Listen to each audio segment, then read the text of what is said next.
The governor's expected to talk about jobs, job creation in his state of the state. When we look back on his time in office, can we say that he has been a job creator, or? Well, I think his intent may have been to be a job creator. The problem is that the path that he took the state on had the opposite effect, and that's the frustration. We can be job creators in Illinois, but not on the direction that we're going, and not with the climate that we have in Illinois. When you say we can be job creators, what are the positive signs that you see about the job climate here in Illinois? Well, there's a couple of things that make Illinois ideal.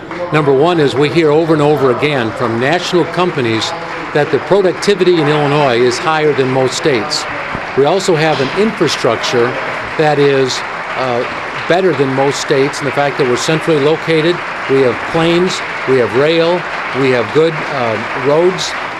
This is an ideal state to do business. The problem is, it's the cost of doing business in Illinois is so much higher than other states, and that's where companies make their decision not to locate here.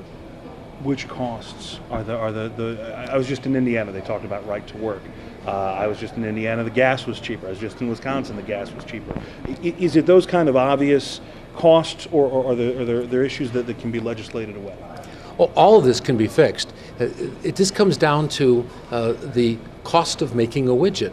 And there's a number of things that go into that. Our workers' compensation, our unemployment, our high medical malpractice, our extremely high environmental and regulatory environment. Those are the things that are driving the cost of business up much higher in Illinois than other states.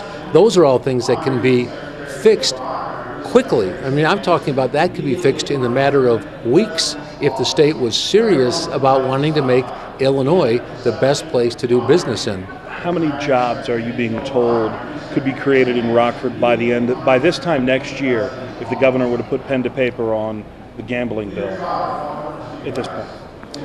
Well, in gaming, it's not necessarily something you grow an economy on. That's one aspect of it. Clearly in the Rockford area, it's a concern because if Rockford doesn't do it and Beloit, Wisconsin does, 2 minutes away, it would have a devastating effect. But what cities like Rockford want to do is take the revenue from gaming and use that for economic development, where you can create more good, high-paying jobs. In the end, you can't buy enough companies by giving them tax breaks. You can't talk about it. You've got to actually get in there and change the things that are actually driving companies out of Illinois or preventing companies from coming to Illinois. And to do that, talk to the companies, not to the consultants. Talk to the companies and they'll tell you workers' comp, unemployment, medical malpractice, regulatory environment, all things that Illinois can fix.